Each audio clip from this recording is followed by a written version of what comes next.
Okey-doke.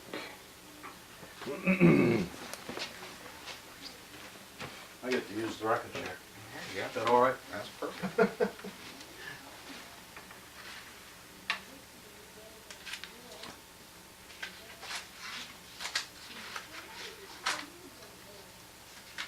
What happens if I take all your tape?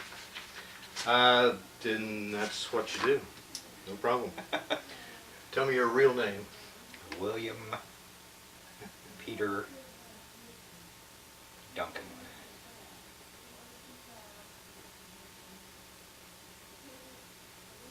When were you born?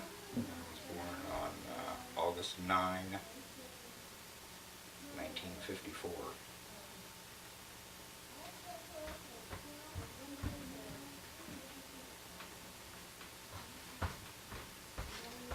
Okay.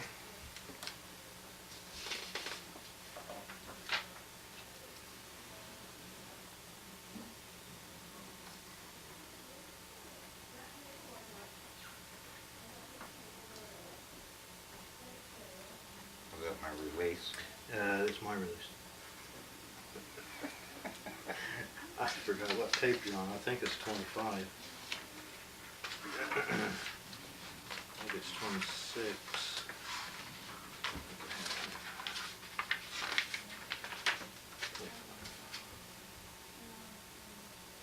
Keep that with your stuff, Pete. That says that 100 years from now, when your people find that,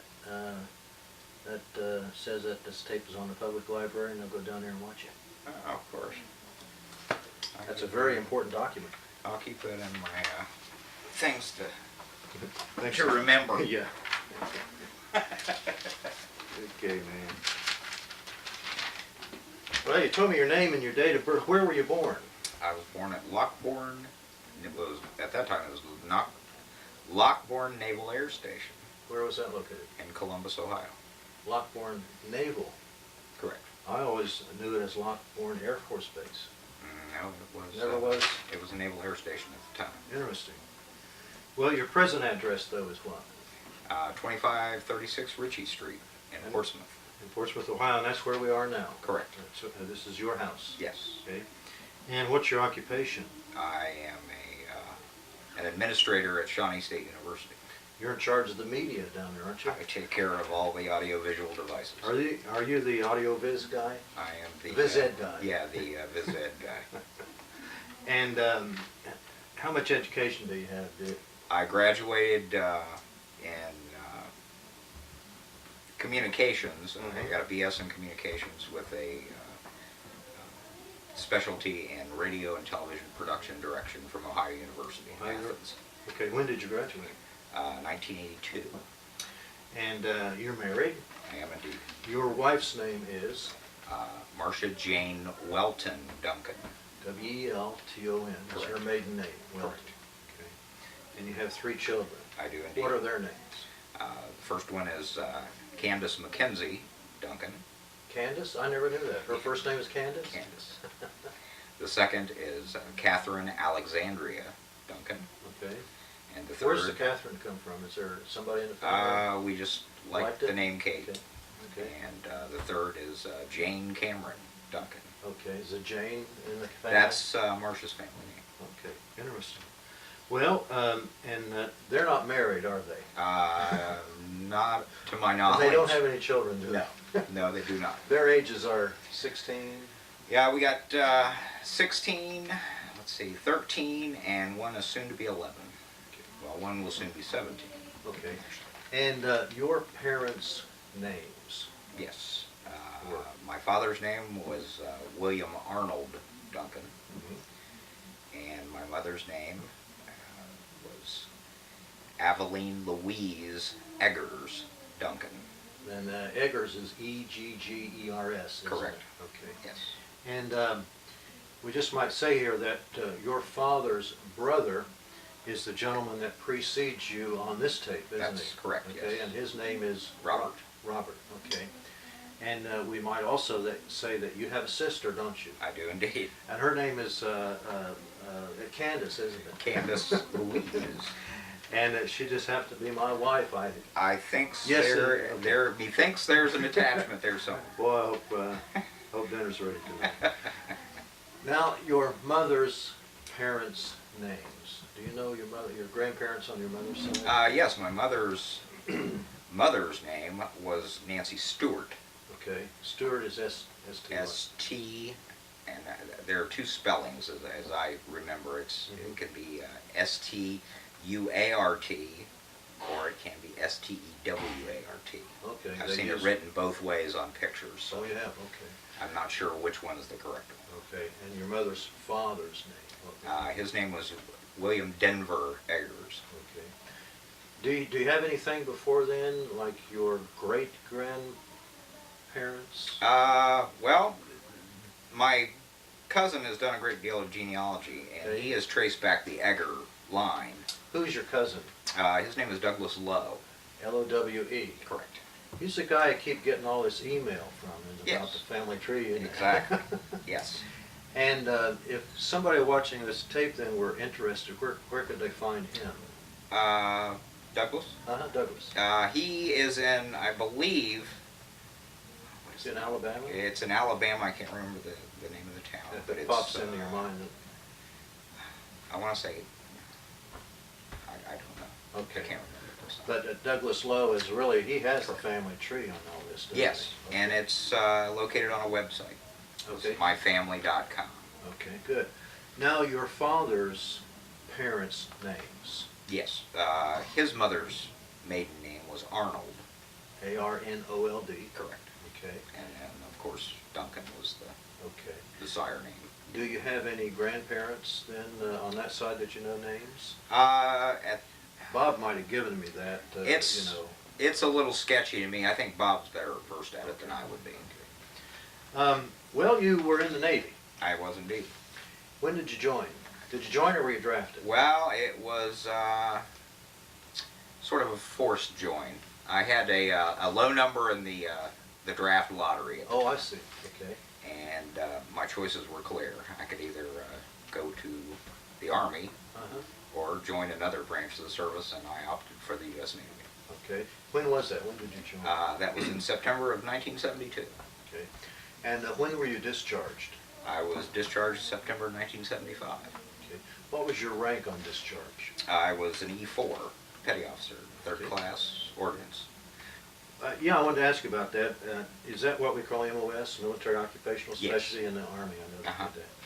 What was your MOS exactly? What did you do? Well, I was an ordnanceman, which is an aviation bombardier. I loaded the armaments for the aircraft. Okay. Did you actually load them? Did you supervise people loading? Well, Or- at one time you loaded them and you got...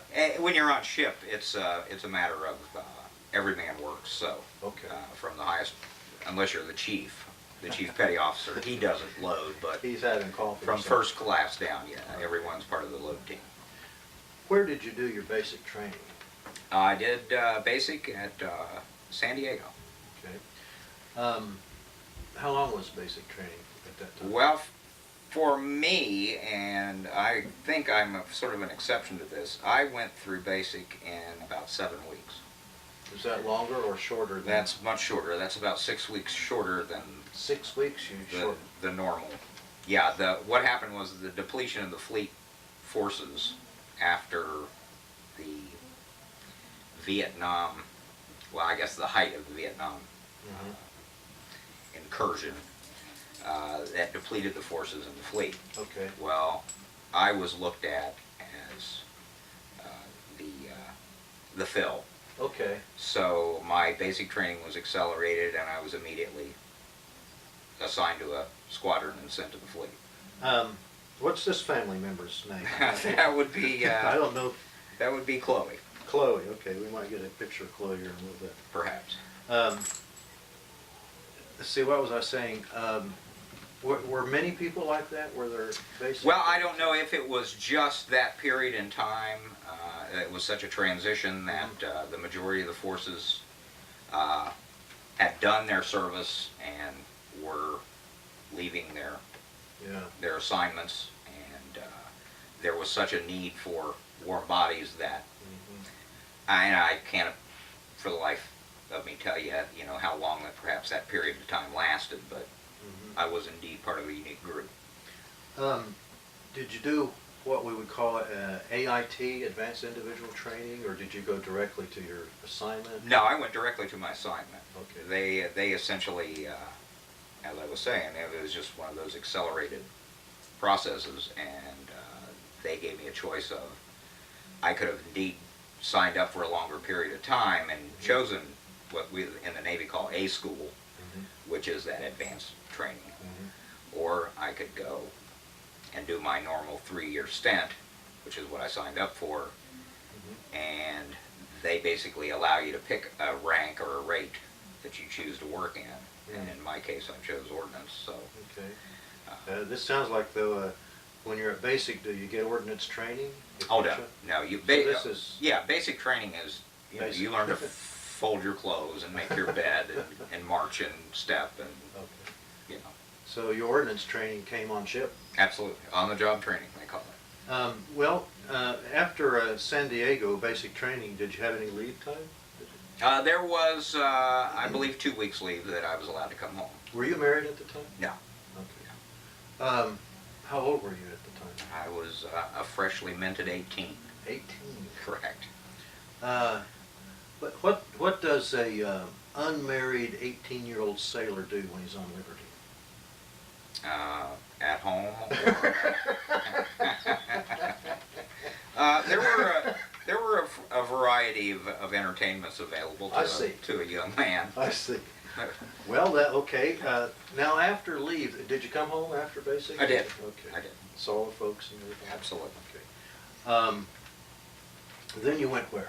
Well, from there I was transferred to the home base of my squadron. I was attached to Attack Squadron 56, which was home based in Lemoore, California, which is the middle of the San Joaquin Valley.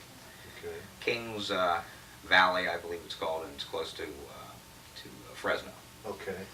How long did you stay there? From there, I think we were in the middle of, once again, this transition period with the squadron, so I think we stayed at Lemoore for a period of about 2 months, and from that point on we went to Alameda, California, which is San Francisco, and we met the ship, the USS Midway, there. Okay. So essentially the Midway became my home for the next year. Now, when you were at Lemoore and Alameda, is there any training going on, or you just sort of... No, basically you just become acquainted with the ship and shipboard life. You take your shots because in our case we knew we were heading overseas, so we were heading for Japan. I see. We were to be the first aircraft carrier home ported in Japan since 1945. Really? Okay. So that's what the Midway was, wasn't it? Yes, aircraft. Yeah, we were a CVA-41, which was the last of the attack aircraft carriers. So. The last. Then from Alameda you get on board the Midway. Yes. Is that right? And you take off. And how long did you go to Pearl?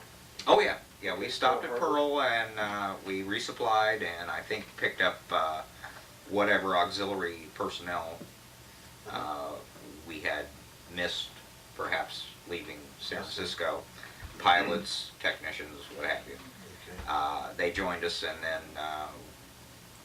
we sailed on for Japan. Okay. How long were you at Pearl Harbor? We're probably looked at about 4 days. Oh, really? Yeah. Did you manage to get out? Did you manage to get out and see the Absolutely. The memorial there to Arizona and that place? I did all the tourist things that took the taxi ride around Diamond Head. Oh.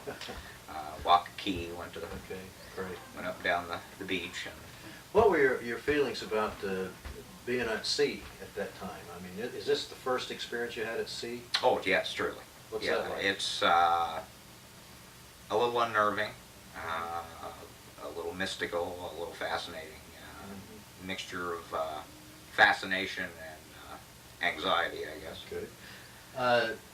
So you get to Pearl, and then what? You're there 4 days, and Yeah, from there we, everyone, well, the way aircraft carriers work is as you approach whatever your land mass is, the planes leave the ship and go to that land base, and then the ship docks. And I think there are probably several reasons for that. And that's one of them is weight.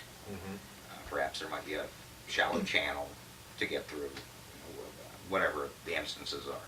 But that's usually the normal procedure. And then once you pull out again, then the aircraft takes off from the land base and then lands again on board the ship. And you put them away. And since we were going to be on an extended cruise, it was, we were basically just going to go straight across. We tied everything down and we just went as quickly as we could over to Japan. So. Where did you end up in Japan? In Tokyo? Or? No, we're in the city of Yokosuka. Okay. And what's that like being in Japan then, as an Well, American sailor during Vietnam? Yeah, it was an interesting greeting because apparently the anti-war forces and the Japanese population got wind of our forthcoming arrival, and there were about 30,000 protesters waiting to meet us. 30,000? How many on ship? We had about 5,400 was our complement. But as you're pulling into your new home, to see 30,000 people lined along the shore and in helicopters and boats with signs saying "Yankee, go home." We don't like you. It's not, the most positive of circumstances. How did you handle it? I assume that liberty was very restricted or something. For the first month or so, yeah, it was pretty much restricted, and then as time went past, we were allowed more and more access to the, as we called it, the economy. Okay. So, but after a while, the furor died down, and it just became sort of a normal way of doing business. I mean, we were there, and they accepted us. Did you like Japan? I enjoyed Japan. It was certainly enlightening in terms of a socialized experience for myself. I learned that there were other cultures in the world, and that not everyone was white and spoke with a southern accent. And I tried not to be too much of an incursion on their society and their civilization. I tried to behave myself. And good. I assume, or can I assume that all sailors tried to behave themselves? Or would that be we had. wrong? There are exceptions to every rule, John. You Okay. know that. And then, of course, we all shared stories of exceptionally colorful stories of how sailors got out of hand. When they get out of hand like that, do they end up in the Japanese jurisdiction, or does the American? Well, it could go both ways. It depends on whether or not you were able to make your way back to base. Oh. Before you were identified. Sirens chasing. But I think if you were caught actually out there on the economy or out in the Japanese sovereignty, then you were subject to any and all laws that they may impose on you. So how long were you in Japan? A total of a year. I actually lived on ship for a year. In Japan? Yes.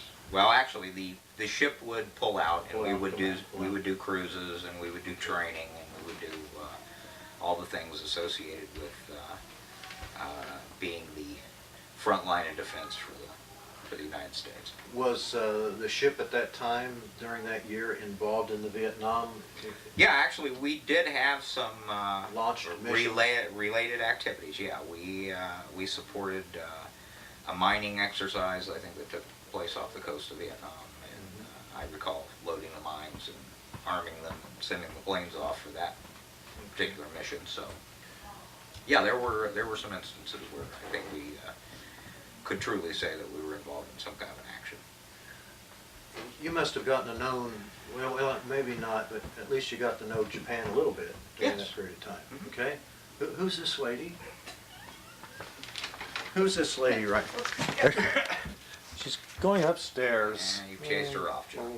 I'm looking for a vase. Well, there's one right down here. Come and get it. Oh, get away. Okay. I won't say, Did you get to know your area fairly well there Oh, in sure. Japan? What was the name of the city again? Yokosuka. Yokosuka. Yeah, and it's sort of between Yokohama and Tokyo. It was that. It's along that coastline there. So. You were there about a year. Uh-huh. Did you bring back any souvenirs, anything like that? To be honest with you, I don't really think I did. Okay. I think I was so pleased to be out that Be out. What do you mean? be out of Japan. Oh. I think any thoughts of bringing home keepsakes at that point in time pretty much left my mind. Well, after that year, where did you go? From that point, You must be about a year and a half into your enlistment. Right. Then. Would that be about right? yeah, Okay. and I guess getting closer to 2 years. Okay. Then I went back to Lemoore, California, Oh, yeah. and joined a training squadron there, which served as the training squadron for new pilots to train on the weapon of choice, the aircraft that I was familiar with, the A-7. I see. So, Is that called an intruder? Or that's the A6? no, this was the Corsair. Corsair is the A7. Yeah. Okay. Yeah, this we had other names for them, but Like what? well, flying shit can. They had this huge air scoop in front. Yes. And that's the reason we call them Okay. the flying shit cans. Right. Okay. No offense, but No offense. How many crew did that carry? One or two? oh, it was a single pilot aircraft, and it had the capacity. Now this was what they called an attack aircraft, and by attack they mean that it had a multiple service approach to warfare, and it could carry any number of weapons. It could carry bombs, rockets. It was armed with 20mm cannon. Could launch air-to-air, air-to-ground missiles. It had quite an array of weapons availability to it, and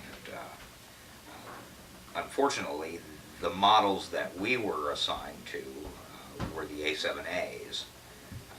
That was the first.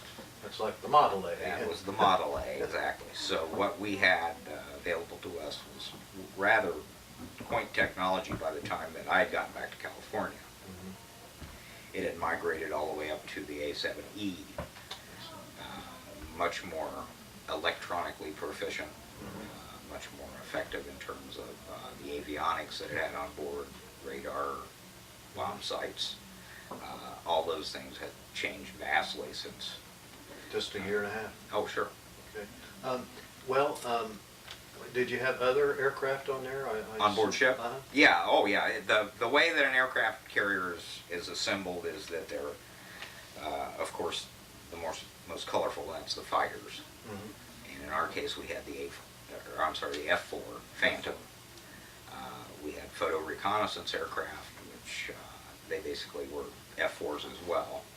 But we started out with what was F-8. And I think that takes us to that intruder. No, that's the A6 is the intruder.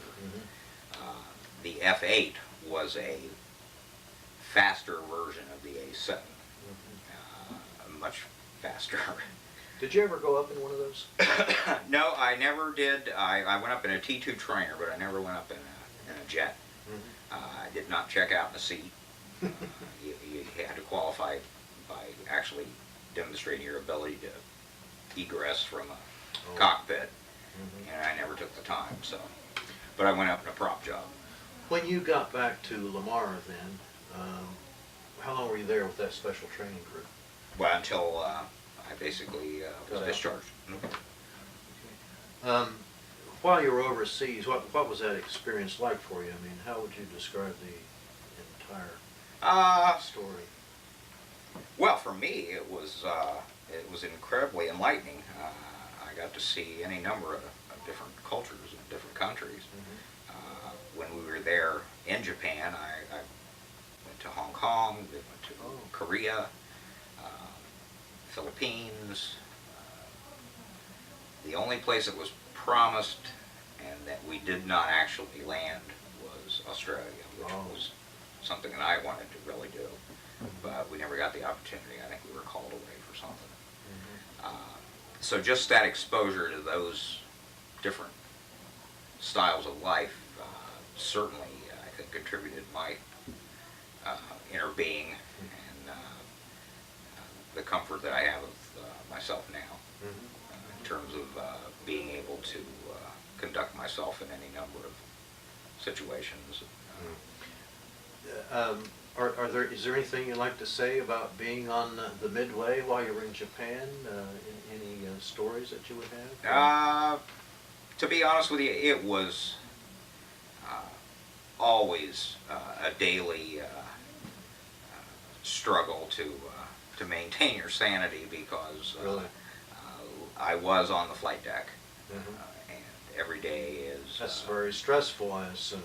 one of the most dangerous jobs in the world. So it required a great deal of attention, not only as to your location on the deck itself, but towards everything that was around you. So after a certain passage of time, you really can't think of anything as an exception to, the day-to-day activities. I mean, Were you also on the deck when the planes came in to land? oh, sure. on? Okay. Sure. I was part, and as most people were, you were assigned to what they call the CAG, the Combat Air Group. Now you can do that on launch, which would require you to be perhaps a pen puller if you're an ordnanceman, and that means that you arm the aircraft. You're probably the last one in and the last one out. So you must arm all of the weapons on the aircraft before it launches. And then on the return, you're also the first guy in because you're putting the pins in the racks. I don't understand pins in the racks. Well, it's if you have ejection racks, which carry bombs, those are attached to usually a pylon on the plane, which is equipped with hooks, and they're activated by an arming switch. Well, to prevent that from accidentally opening those hooks, it requires a pin, so you must put a pin in, and it has a flag, and that way you can look just with the sight of that rack, you can tell whether or not it's been attended to.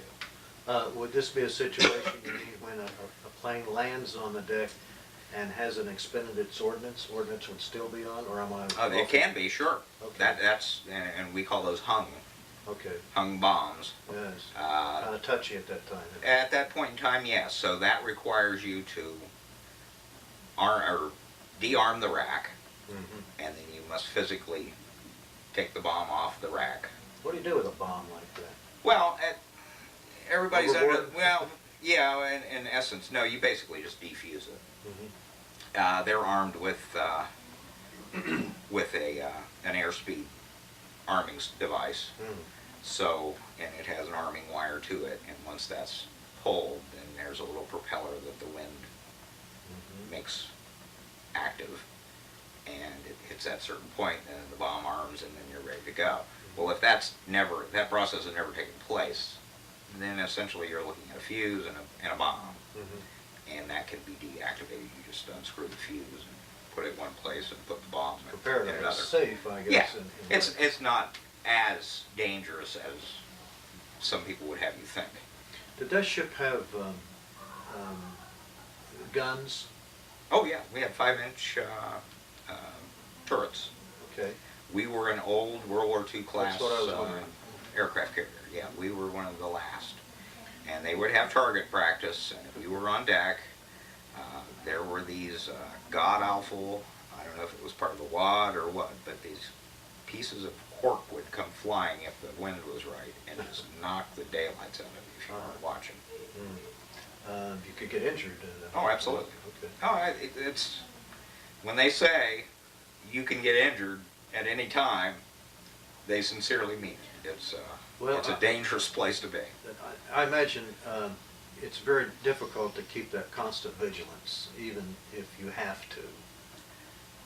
Indeed, and I think that's why you basically spend a year, and then your time is done, and they bring in fresh troops. Mhm. Because, yeah, you're pretty jangled by the time. Were you glad to get off the Midway? Sure. Yeah. Um, Well, I was glad to get out of the service. I mean, as was anybody, I imagine. Would you recommend it to any of your daughters? Sure. Really? I don't have a problem with the service per se. I mean, I think it taught me a lot of skills in terms of maturity and how to handle situations, both socially and politically, that I don't think too many other places offer. What's the worst thing that ever happened to you there? If you want to mention it. And if you don't, Well, I was maybe never hurt.